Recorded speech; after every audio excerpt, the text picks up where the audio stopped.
ಇವರು ತಮ್ಮ ನಗುವಿನಿಂದಲೇ ಅಭಿಮಾನಿಗಳ ಮನಸ್ಸಿನಲ್ಲಿ ಮನೆ ಮಾಡಿದ್ದ ಜಾದೂಗಾರ, ಸರಳತೆಗೆ ಸಾಹುಕಾರ, ದೊಡ್ಡ ಮನೆಯ ರಾಜಕುಮಾರ. ಇವರು ಕನ್ನಡ ಇಂಡಸ್ಟ್ರಿಗೆ ಒಂಥರ ಪವರ್ ಹೌಸ್ ಇದ್ದಂಗೆ. ಇಷ್ಟೆಲ್ಲ ಹೇಳಿದ ಮೇಲೆ ನಾನು ಯಾರ ಬಗ್ಗೆ ಮಾತಾಡ್ತಿದ್ದೀನಿ ಅಂತೇಳಿ ನಿಮಗೆಲ್ಲ ಗೊತ್ತಾಗಿರುತ್ತೆ. ನಮಸ್ಕಾರ. ಓಲ್ಡ್ ಕ್ಯಾಸೆಟ್ನ ಹೊಸ ಸಂಚಿಕೆಗೆ ನಿಮಗೆಲ್ಲ ಪ್ರೀತಿಯ ಸ್ವಾಗತ. ಪುನೀತ್ ರಾಜ್ಕುಮಾರ್ ಕೋಟ್ಯಾಂತರ ಅಭಿಮಾನಿಗಳ ಆರಾಧ್ಯ ದೈವ. ಪುನೀತ್ ಅಂದಾಕ್ಷಣ ನಮಗೆ ನೆನಪಾಗೋದು ಸರಳತೆ, ನಿಷ್ಕಲ್ಮಶವಾದ ನಗು. ಚಿತ್ರರಂಗದಲ್ಲಿ ಅಷ್ಟೊಂದು ಸುದೀರ್ಘವಾದ ಪಯಣ ಇದ್ರು ಒಂದೇ ಒಂದು ಕಪ್ಪು ಚುಕ್ಕೆ, ವಿವಾದ ಇರದಂಥ ಅಪರೂಪದ ವ್ಯಕ್ತಿ.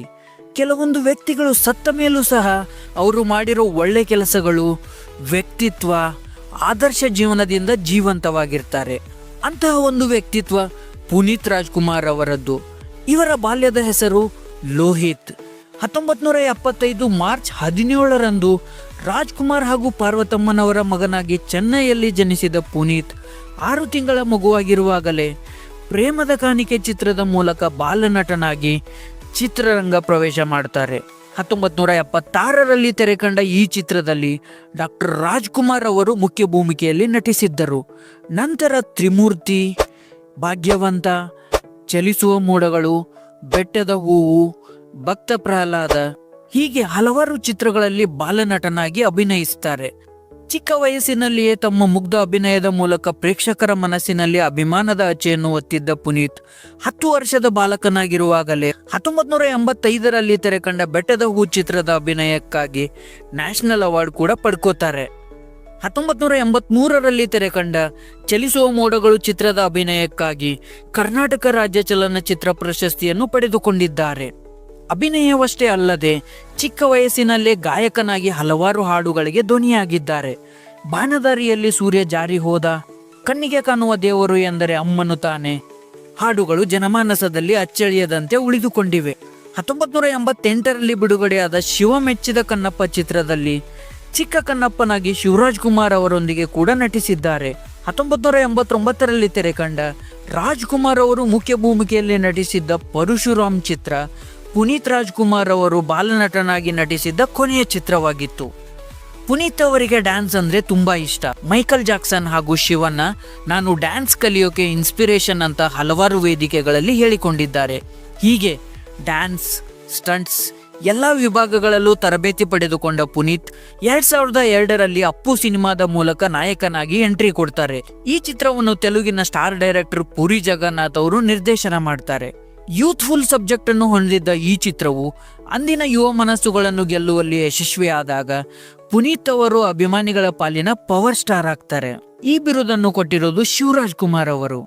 ಈ ಚಿತ್ರ ಕನ್ನಡದಲ್ಲಿ ಯಶಸ್ವಿಯಾದ ನಂತರ ತೆಲುಗಿನಲ್ಲಿ ಈಡಿಯಟ್ ಹಾಗೂ ತಮಿಳಿನಲ್ಲಿ ದಮ್ ಹೆಸರಿನಲ್ಲಿ ರಿಮೇಕ್ ಕೂಡ ಆಗುತ್ತೆ. ಈ ಚಿತ್ರ ಕ್ರಿಯೇಟ್ ಮಾಡಿದ್ದ ಹೈಪ್ ಯಾವ ಮಟ್ಟದ್ದೆಂದರೆ ಇಂದಿಗೂ ಸಹ ಅಪ್ಪು ಎಂಬ ಹೆಸರಿನಿಂದಲೇ ಅಭಿಮಾನಿಗಳ ಮನಸ್ಸಿನಲ್ಲಿ ಮನೆ ಮಾಡಿದ್ದಾರೆ. ರಾಜ್ಕುಮಾರ್ ಅವರ ಚಿತ್ರಗಳನ್ನು ನೋಡುತ್ತಾ ಬೆಳೆದಿದ್ದ ಪುನೀತ್ ಅವರು ಸಾಮಾಜಿಕ ಕಳಕಳಿ ಇರುವಂತಹ ಕಥೆಗಳನ್ನೇ ಆಯ್ಕೆ ಮಾಡಿಕೊಳ್ಳುತ್ತಿದ್ದರು. ಇವರ ಪ್ರತಿಯೊಂದು ಚಿತ್ರದಲ್ಲಿಯೂ ಒಂದು ಸಂದೇಶ ಇರ್ತಿತ್ತು. ಸಿನಿಮಾದಲ್ಲಿ ಅಷ್ಟೇ ಅಲ್ಲದೆ ವೈಯಕ್ತಿಕ ಜೀವನದಲ್ಲಿಯೂ ಸಹ ಅಷ್ಟೇ ಆದರ್ಶ ವ್ಯಕ್ತಿಯಾಗಿದ್ದರು. ತಾವು ಹಾಕುತ್ತಿದ್ದ ಬಟ್ಟೆಯನ್ನೇ ಅಭಿಮಾನಿಗಳು ಅನುಕರಿಸುತ್ತಾರೆ, ಅದು ಅವರಿಗೆ ಹೊರೆಯಾಗಬಾರದೆಂಬ ಕಾರಣಕ್ಕೆ ಸದಾ ಕಡಿಮೆ ಬೆಲೆಯ ಬಟ್ಟೆಗಳನ್ನೇ ಪುನೀತ್ ಅವರು ಧರಿಸುತ್ತಿದ್ದರು. ಅಪ್ಪು ಚಿತ್ರದ ಯಶಸ್ಸಿನ ನಂತರ ಸಾಲು ಸಾಲು ಹಿಟ್ ಚಿತ್ರಗಳಲ್ಲಿ ನಟಿಸ್ತಾರೆ. ತೆಲುಗಿನಲ್ಲಿ ಅಷ್ಟೊಂದು ಸದ್ದು ಮಾಡದ ಆಂಧ್ರವಾಲ ಚಿತ್ರದ ಕಥೆಯನ್ನೇ ಪುರಿ ಜಗನ್ನಾಥ್ ಅವರು ವೀರ ಕನ್ನಡಿಗ ಹೆಸರಿನಲ್ಲಿ ನಿರ್ದೇಶನ ಮಾಡ್ತಾರೆ. ಕರ್ನಾಟಕದಲ್ಲಿ ಈ ಚಿತ್ರ ಹೊಸ ದಾಖಲೆಯನ್ನೇ ಸೃಷ್ಟಿಸುತ್ತೆ. ಹೀಗೆ ಮೌರ್ಯ, ಅಜಯ್ ಎಂಬ ಸಿನಿಮಾಗಳು ಕೂಡ ಪ್ರೇಕ್ಷಕರ ಮನಸ್ಸು ಗೆಲ್ಲುವಲ್ಲಿ ಯಶಸ್ವಿಯಾಗುತ್ತವೆ. ಹೆಸರಿಗೆ ಒಬ್ಬ ಸೂಪರ್ ಸ್ಟಾರ್ ಮಗ, ಅಣ್ಣಂದಿರು ಸಹ ಸ್ಟಾರ್ಗಳೇ. ಇಷ್ಟೆಲ್ಲ ಇದ್ದರೂ ಒಂದಿಷ್ಟು ಅಹಂ ಇಲ್ಲದೆ ಸ್ವಂತ ಪ್ರಯತ್ನ ಹಾಗೂ ಪರಿಶ್ರಮದಿಂದಲೇ ಪುನೀತ್ ಅವರು ಸ್ಟಾರ್ ಪಟ್ಟವನ್ನು ಗಳಿಸುತ್ತಾರೆ. ಒಬ್ಬ ವಾಚ್ಮನ್ ಇಂದ ಹಿಡಿದು ಸಹ ಕಲಾವಿದರನ್ನು ಅಷ್ಟೇ ಪ್ರೀತಿಯಿಂದ ಕಾಣುತ್ತಿದ್ದರು. ಬರೀ ಹಿಟ್ ಸಿನಿಮಾಗಳಷ್ಟೇ ಅಲ್ಲ, 2010ರಿಂದ 2012ರ ಅವಧಿಯಲ್ಲಿ ಒಂದಿಷ್ಟು ಸಿನಿಮಾಗಳು ಸೋತಿದ್ದೂ ಇದೆ. ಸಿನಿಮಾಗಳು ಸೋತ ಸಮಯದಲ್ಲಿ ಅಭಿಮಾನಿಗಳನ್ನು ಕರೆದು ನೀವು ಯಾವ ರೀತಿಯ ಪಾತ್ರಗಳಲ್ಲಿ ಸಿನಿಮಾಗಳಲ್ಲಿ ನೋಡೋಕೆ ಇಷ್ಟಪಡ್ತೀರಾ ಅಂತ ಅಭಿಪ್ರಾಯಗಳನ್ನು ಕೇಳ್ತಿದ್ರಂತೆ. ಮೊದಲು ಯೂತ್ಫುಲ್ ಸಬ್ಜೆಕ್ಟ್ ಇರುವ ಸಿನಿಮಾಗಳನ್ನು ಮಾಡ್ತಿದ್ದ ಪುನೀತ್ ಅಭಿಮಾನಿಗಳ ಸಲಹೆಯಂತೆ ಫ್ಯಾಮಿಲಿ ಸಬ್ಜೆಕ್ಟ್ ಇರುವ ಸಿನಿಮಾಗಳ ಮೇಲೆ ಕಾನ್ಸಂಟ್ರೇಟ್ ಮಾಡ್ತಾರೆ. ಇಲ್ಲಿಂದ ಕಥೆಗಳ ಆಯ್ಕೆ ಬದಲಾಗುತ್ತೆ. ಆವಾಗ ಯೂತ್ ಹಾಗೂ ಫ್ಯಾಮಿಲಿ ಸಬ್ಜೆಕ್ಟ್ ಮಿಶ್ರಣದ ಸಿನಿಮಾಗಳನ್ನ ಸೆಲೆಕ್ಟ್ ಮಾಡ್ತಾರೆ. ಆವಾಗ ಬಂದಿದ್ದೆ ಪವರ್.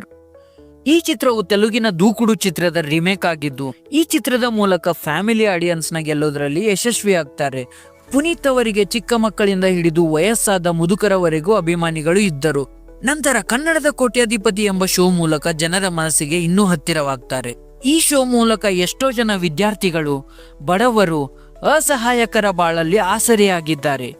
ಈ ಶೋನ ಹೆಡ್ ಪರಮೇಶ್ವರ್ ಗುಂತ್ಕಲ್ ಅವರು ಹೇಳುವಂತೆ, ಅಂದ್ರೆ ಕೋಟ್ಯಾಧಿಪತಿ ಆಗ್ತಾ ಇರುವಾಗ ಕೂಡ ಅವರಿಗೆ ಅಂದ್ರೆ ಬ್ರೇಕಲ್ಲಿ ನನಗೆ ಅವ್ರಿಗೆ ಸಿಕ್ಕಿದಾಗೆಲ್ಲ ಪರಂ ದುಡ್ಡು ಗೆಲ್ಲಬೇಕು, ಪರಂ ಜನ ದುಡ್ಡು ಗೆಲ್ಲಬೇಕು ಅಂತ. ಸೊ ಎಸ್ಪೆಷಲಿ ಕೆಲವು ಸ್ಟೋರಿಗಳು ಅವ್ರಿಗೆ ಸಖತ್ ಕನೆಕ್ಟ್ ಆಗ್ಬಿಡೋದು.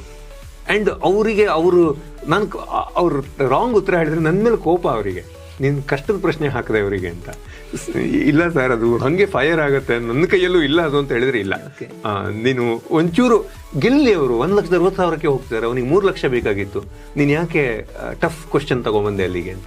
ಡಾಕ್ಟರ್ ರಾಜ್ಕುಮಾರ್ ಅವರು ತಮ್ಮ ಸಂಭಾವನೆಯನ್ನು ಹೆಚ್ಚಿಗೆ ಮಾಡಬೇಕಾದ್ರೆ 8 ರಿಂದ 10 ಜನ ನಿರ್ಮಾಪಕರನ್ನು ಕರೆದು ಆಗು ಹೋಗುಗಳ ಬಗ್ಗೆ ಚರ್ಚೆ ಮಾಡಿ ತೀರ್ಮಾನ ತಗೋತಿದ್ರಂತೆ. ಅದೇ ತರ ಪುನೀತ್ ಅವರು ಕೂಡ ನಿರ್ಮಾಪಕರ ಜೊತೆ ಚರ್ಚೆ ಮಾಡಿ ನಿರ್ಧಾರ ತಗೊಳ್ಳೋದಷ್ಟೇ ಅಲ್ಲದೆ ಲಾಸ್ ಆಗಿರುವಂತ ಎಷ್ಟೋ ನಿರ್ಮಾಪಕರಿಗೆ ಮತ್ತೊಂದು ಸಿನಿಮಾಗೆ ಫ್ರೀ ಕಾಲ್ ಶೀಟ್ ಕೂಡ ಕೊಟ್ಟಿದ್ದಾರೆ. ಇವರು ನಮ್ಮನ್ನೆಲ್ಲ ಅಗಲುವ ಮುನ್ನ ಬಜರಂಗಿ 2 ಚಿತ್ರದ ಡಿಸ್ಟ್ರಿಬ್ಯೂಟರ್ ಜೊತೆ ನಿಮ್ಮ ಜೊತೆ ನಾವಿದ್ದೇವೆ, ಯಾವುದಕ್ಕೂ ತಲೆ ಕೆಡಿಸ್ಕೋಬೇಡಿ ಎಂದು ಧೈರ್ಯ ತುಂಬುವ ಆಡಿಯೋ ತುಂಬಾ ವೈರಲ್ ಆಗಿದೆ. ಹಲವಾರು ಏಳು ಬೀಳುಗಳ ನಡುವೆ ದೊಡ್ಡ ಮಟ್ಟದ ಯಶಸ್ಸು ತಂದುಕೊಟ್ಟ ಚಿತ್ರವೆಂದರೆ ರಾಜ್ಕುಮಾರ. ಈ ಸಿನಿಮಾ ಹಲವಾರು ಮೌಲ್ಯಗಳನ್ನು ಒಳಗೊಂಡಿದ್ದು ಎಲ್ಲ ವರ್ಗದ ಪ್ರೇಕ್ಷಕರನ್ನು ಸೆಳೆಯುವಲ್ಲಿ ಯಶಸ್ವಿಯಾಗಿತ್ತು. ಸಾಮಾನ್ಯವಾಗಿ ಕೆಲವೊಂದು ಸಿನಿಮಾಗಳಿಗೆ ಓಪನಿಂಗ್ಸ್ ಚೆನ್ನಾಗಿ ಇರುತ್ತೆ, ಆದ್ರೆ ಲಾಂಗ್ ರನ್ ಇರೋದಿಲ್ಲ. ಆದ್ರೆ ಪುನೀತ್ ಅವರ ಸಿನಿಮಾಗಳಿಗೆ ಒಳ್ಳೆಯ ಓಪನಿಂಗ್ ಜೊತೆಗೆ ಲಾಂಗ್ ರನ್ ಕೂಡ ಇರ್ತಿತ್ತು. ಈ ವಿಷಯವೇ ಪುನೀತ್ ಅವರನ್ನ ಒಬ್ಬ ಸ್ಟಾರ್ ಆಗಿ ಮಾಡಿದ್ದು. ಇವರು ಸಹ ರಾಜ್ಕುಮಾರ್ ಅವರ ಹಾಗೆ ಯಾವ್ಯಾವುದೋ ಬ್ರ್ಯಾಂಡ್ಗಳಿಗೆ ಬ್ರ್ಯಾಂಡ್ ಅಂಬಾಸಿಡರ್ ಆಗಿ ಕೆಲಸ ಮಾಡಿಲ್ಲ. ಅಭಿಮಾನಿಗಳು ತಮ್ಮನ್ನ ಅನುಸರಿಸ್ತಾರೆ ಅನ್ನೋದು ಇವರಿಗೆ ಗೊತ್ತಿತ್ತು. ಕರ್ನಾಟಕ ಮಿಲ್ಕ್ ಫೆಡರೇಷನ್ಗೆ ಯಾವುದೇ ಸಂಭಾವನೆ ಇಲ್ಲದೆ ಬ್ರ್ಯಾಂಡ್ ಅಂಬಾಸಿಡರ್ ಆಗ್ತಾರೆ. ಅಷ್ಟೇ ಅಲ್ಲದೆ ಅಭಿಮಾನಿಗಳೇ ನಮ್ಮನೆ ದೇವರು ಅನ್ನೋ ಹಾಡನ್ನ ನೋಡಿರ್ತೀರಾ. ಈ ಹಾಡನ್ನ ನಿಜವಾದ ಅಭಿಮಾನಿಗಳ ಮಧ್ಯೆ ಚಿತ್ರೀಕರಿಸಲಾಗಿದೆ. ಈ ಹಾಡನ್ನ ನೋಡಿದಾಗ ಪುನೀತ್ ಅವರಿಗೆ ಎಷ್ಟೊಂದು ದೊಡ್ಡ ಅಭಿಮಾನಿ ಬಳಗವಿತ್ತು ಎಂಬುದು ಗೊತ್ತಾಗುತ್ತೆ. ಪುನೀತ್ ಅವರು ಒಳ್ಳೆಯ ಆಕ್ಟರ್, ಡ್ಯಾನ್ಸರ್, ಅಷ್ಟೇ ಅಲ್ಲದೆ ಒಳ್ಳೆಯ ಸಿಂಗರ್ ಕೂಡ ಆಗಿದ್ರು. ಹಲವಾರು ಅದ್ಭುತವಾದ ಹಾಡುಗಳಿಗೆ ಧ್ವನಿಯಾಗಿದ್ದ ಪುನೀತ್ ಅವರು ಇದರಿಂದ ಬಂದ ಹಣವನ್ನು ಡಾಕ್ಟರ್ ರಾಜ್ಕುಮಾರ್ ಚಾರಿಟೇಬಲ್ ಟ್ರಸ್ಟ್ ಮೂಲಕ ಹಲವಾರು ಸಮಾಜಮುಖಿ ಕೆಲಸಗಳಿಗೆ ಸಹಾಯ ಮಾಡ್ತಿದ್ರು. ಹಾಗೆಯೇ ಪುನೀತ್ ಅವರು ಹಾಡಿದ್ದಾರೆಂದರೆ ಆ ಸಿನಿಮಾಗಳಿಗೂ ಒಂದು ರೀತಿಯ ಪ್ರಚಾರ ದೊರೆಯುತ್ತಿತ್ತು. ಯಾಕಂದ್ರೆ ಪುನೀತ್ ಅವರ ಹೆಸರಿಗೆ ಇರುವ ಪವರ್ ಅಂಥದ್ದು. ಇದಷ್ಟೇ ಅಲ್ಲದೆ 46 ಉಚಿತ ಶಾಲೆಗಳು, 26 ಅನಾಥಾಶ್ರಮಗಳು, 16 ವೃದ್ಧಾಶ್ರಮಗಳು, 19 ಗೋಶಾಲೆಗಳು, 1800 ವಿದ್ಯಾರ್ಥಿಗಳ ವಿದ್ಯಾಭ್ಯಾಸಕ್ಕೆ ನಿರಂತರವಾಗಿ ಸಹಾಯ ಮಾಡ್ತಿದ್ರು. ಬಲ್ಕೈಯಲ್ಲಿ ಕೊಟ್ಟಿರೋದು ಎಡಗೈಗೆ ಗೊತ್ತಾಗಬಾರ್ದು ಅನ್ನೋ ಗಾದೆ ಮಾತಿದೆ. ಅದರಂತೆ ಪುನೀತ್ ಅವರು ಎಷ್ಟೋ ಜನರ ಬಾಳಿಗೆ ಬೆಳಕಾದರೂ ಯಾವುದೇ ಪ್ರಚಾರವನ್ನು ಬಯಸದೆ ಸೇವೆ ಮಾಡಿದ್ದಾರೆ. ಅವರು ಬದುಕಿರುವಷ್ಟು ದಿನ ಈ ವಿಷಯಗಳು ಯಾರಿಗೂ ಗೊತ್ತಿರಲಿಲ್ಲ. ಆದ್ರೆ ಅವರು ನಮ್ಮನ್ನೆಲ್ಲ ಅಗಲಿದ ಮೇಲೆ ಈ ಎಲ್ಲ ವಿಷಯಗಳು ಬಯಲಾಗುತ್ತಿವೆ. ಹೀಗೆ ಪುನೀತ್ ರಾಜ್ಕುಮಾರ್ ಅವರು ಒಬ್ಬ ನಟರಾಗಿ ಅಷ್ಟೇ ಅಲ್ಲದೆ ಒಬ್ಬ ಸರ್ ಹೃದಯಿಯಾಗಿ ನಮ್ಮನ್ನೆಲ್ಲ ಇನ್ಸ್ಪೈರ್ ಮಾಡಿದ್ದಾರೆ. ಎಷ್ಟೋ ಜನ ಇವರ ಅಭಿಮಾನಿಯಾಗಿದ್ದು ಇವರಿಗಿರೋ ಸ್ಟಾರ್ಡಮ್ಗಲ್ಲ, ಇವರ ಸರಳತೆ, ಸಹಾಯ ಮನೋಭಾವನೆಗೆ. ಪುನೀತ್ ರಾಜ್ಕುಮಾರ್ ಅವರು ಭೋಜನ ಪ್ರಿಯರು. ಅವರೇ ಹೇಳುವಂತೆ ತಮಗೆ ಇಷ್ಟ ಆಗೋ ಹೋಟೆಲ್ಗೆಲ್ಲ ಹೋಗಿ ಊಟ ಮಾಡ್ತಿದ್ರಂತೆ. Main struggle for me generally on my weight is food. I love food. Even now I'm in Hyderabad. A good foodie and a workout freak, it's a bad combination. Yeah, it's actually a very good combination because ultimately you and me are working for our livelihood. Of course, yeah. The first livelihood comes our stomach, we need to fill ourselves, eat good food. ಅಷ್ಟೇ ಅಲ್ಲದೆ cycling ಅಂದ್ರೆ ಇವ್ರಿಗೆ ತುಂಬಾ ಇಷ್ಟ. ಸಮಯ ಸಿಕ್ಕಾಗೆಲ್ಲ ಮುಖಕ್ಕೆ mask ಹಾಕೊಂಡು ಒಬ್ರೇ ಸೈಕಲ್ ತಗೊಂಡು ನಂದಿ ಹಿಲ್ಸ್ ವರೆಗೆ ಸೈಕ್ಲಿಂಗ್ ಹೋಗ್ತಿದ್ರಂತೆ. ಇವರು ನಮ್ಮನ್ನೆಲ್ಲ ಅಗಲಿದ್ದಾರೆ ಅಂತ ಗೊತ್ತಾದಾಗ ತಮಿಳಿನ ನಟ ಸೂರ್ಯ ಇದೇ ವಿಚಾರವನ್ನ ಹಂಚಿಕೊಂಡಿದ್ರು. ಹಾಗೆ ಪುನೀತ್ ಅವರು ಯಾವುದೇ ಡ್ಯೂಪ್ ಇಲ್ಲದೆ ರಿಯಲ್ ಸ್ಟಂಟ್ಗಳನ್ನ ಮಾಡ್ತಿದ್ರು. ಅಶ್ವಿನಿ ಅವರನ್ನ ಪ್ರೀತಿಸಿ ಮದುವೆಯಾದ ಪುನೀತ್ ಅವರಿಗೆ ವಂದಿತಾ ಹಾಗೂ ಧೃತಿ ಎಂಬ 2 ಹೆಣ್ಣು ಮಕ್ಕಳಿದ್ದಾರೆ. ತಮ್ಮ ಜೀವನದಲ್ಲಿ ಒಳ್ಳೆಯ ಹವ್ಯಾಸಗಳನ್ನು ರೂಢಿಸಿಕೊಂಡಿದ್ದ ಪುನೀತ್ ಫಿಟ್ ಆ್ಯಂಡ್ ಫೈನ್ ಆಗಿದ್ರು. ಇದೇ ಕಾರಣಕ್ಕೆ ಶಿವನ್ ಅವರು ಬಜರಂಗಿ 2 ಚಿತ್ರದ ಇಂಟರ್ವ್ಯೂನಲ್ಲಿ Appu is my fitness inspiration ಎಂದು ಹೇಳಿಕೊಂಡಿದ್ದಾರೆ. ಇಷ್ಟೊಂದು ಆರೋಗ್ಯವಾಗಿದ್ದ ಪುನೀತ್ ಅವರು 2021 ಅಕ್ಟೋಬರ್ 29 ನಮ್ಮನ್ನೆಲ್ಲ ಅಕಾಲಿಕವಾಗಿ ಅಗಲುತ್ತಾರೆ. ಇವರ ಒಳ್ಳೆಯ ಗುಣಗಳನ್ನು ಕಂಡು ಆ ದೇವರು ಕೂಡ ಅಸೂಯೆ ಪಟ್ಟಿದ್ನೋ ಏನೋ ಗೊತ್ತಿಲ್ಲ, ಆದಷ್ಟು ಬೇಗ ನಮ್ಮಿಂದ ದೂರ ಮಾಡ್ತಾನೆ. ಕನ್ನಡ ಸಿನಿ ರಸಿಕರ ಪಾಲಿಗೆ ಆ ದಿನ ಕರಾಳ ದಿನವಾಗಿತ್ತು. ಕೋಟ್ಯಾಂತರ ಅಭಿಮಾನಿಗಳು ಶೋಕಸಾಗರದಲ್ಲಿ ಮುಳುಗಿದ್ದರು ಹಾಗೂ ಇಡೀ ಭಾರತ ಚಿತ್ರರಂಗವೇ ಪುನೀತ್ ಅವರ ಸಾವಿಗೆ ಕಂಬನಿ ಮಿಡಿದಿತ್ತು. ಜೇಮ್ಸ್ ಪುನೀತ್ ರಾಜ್ಕುಮಾರ್ ಅವರ ನಟನೆಯ ಕೊನೆಯ ಚಿತ್ರವಾಗಿತ್ತು. ಹೀಗೆ ಹಲವಾರು ಜನರ ಬಾಳಲ್ಲಿ ಬೆಳಕಾದ ಬೆಟ್ಟದ ಹೂವು ಬಾಡಿ ಹೋಗಿತ್ತು. ಇಂದು ಆ ಅಗಮ್ಯ ಚೇತನಕ್ಕೆ 50ರ ಹುಟ್ಟುಹಬ್ಬದ ಸಂಭ್ರಮ. ನೀವು ನಮ್ಮನ್ನೆಲ್ಲ ಅಗಲಿಲ್ಲ. ನೀವು ಮಾಡಿದ ಪಾತ್ರಗಳು, ಸಮಾಜಮುಖಿ ಕೆಲಸಗಳ ಮೂಲಕ ಅಭಿಮಾನಿಗಳ ಹೃದಯದಲ್ಲಿ ಜೀವಂತವಾಗಿದ್ದೀರಾ ಎಂದು ಭಾವಿಸಿದ್ದೇವೆ.